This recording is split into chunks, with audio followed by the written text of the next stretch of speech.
Well, and there's a dark side to this too. And it's something that I think especially guys, young guys have to be careful of, which is nowadays the availability of pornography is nothing like it used to be, right? Someone used to have a magazine or a video. Now there's access to pornography is just, a couple, thumb taps to a couple people. And people can get very, young people can develop a lot of their arousal template to very extreme experiences, right? Because of the availability of extreme porn and never actually have any real world experiences. Yes. So if you think about it, their brains are becoming wired up to become aroused watching other people have sex. Instead of having sex themselves. Exactly. So I've heard of people like that they need to watch porn in order to come. So they're having sex while watching porn. Or even to get aroused. And here, clinical fetish. I have to say, that I get hundreds and hundreds, maybe thousands of questions, different health topics and science topics. One of the most common questions I get is how to quit porn addiction. And I would say about 25% of the people that I'm aware of based on those questions and a few people that I happen to know who are porn addicted are women. Yeah. And it becomes an issue where, you ask, can there become a self-conditioned Pavlovian response? Yeah. And it's absolutely.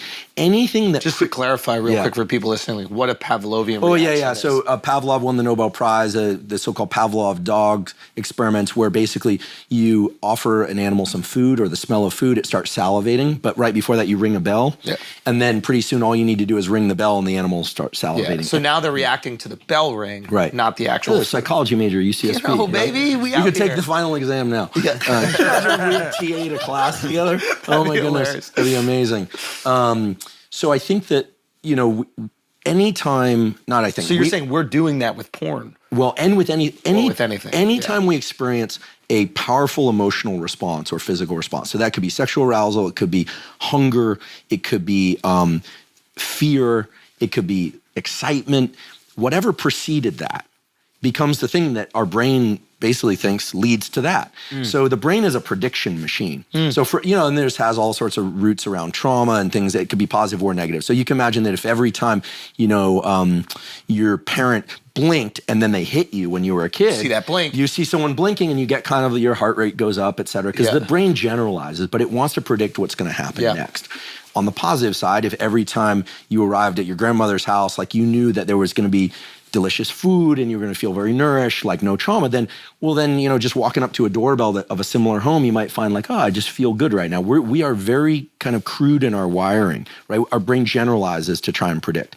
So, but in terms of the extreme things like sexual arousal, if young, and I do say guys, it's women watch pornography also, that's been well established, but I get a lot of questions from guys who are addicted to porn and who have challenges in sexual interactions in the real world because they either need that or they don't really understand, they haven't been socialized in terms of normal consensual sexual interactions. And I always say, anytime we're talking about this sort of thing, the disclaimer is we're talking about age appropriate, consensual, context appropriate, species appropriate, right?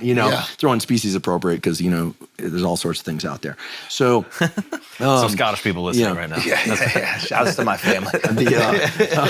So I think that it's interesting, extreme stuff of any kind, or even, for instance, people who get really into fetish type sex, or they get into, having multiple, they get really into threesomes, right? Yeah, this is a very, as long as we're talking openly, there are a lot of people that I know who got really into this during the kind of early stages of the polyamory movement, right? So, which started in the 70s, but then came back again in the early 2000s. And then they found that they could not get aroused with just one partner. And that's because their brain was so used to a certain set of things preceding this. That's extreme, right? I mean, it's for some people, it's less extreme. Never have I had less empathy for a person in my entire life than the guy who just can't get off without two girls. Yeah. So, but that person is rendered sometimes challenged with one person, sometimes not. Yeah. Right? It depends on their diversity of their arousal template. Yeah. So I'm not saying porn is bad, or for some people, listen, it's. But I don't think not my proclivity, but for some people, polyamory is their thing. So we're not judging the behavior. What we're saying is the brain, anytime there's a big release of dopamine, is wiring towards it. Yeah.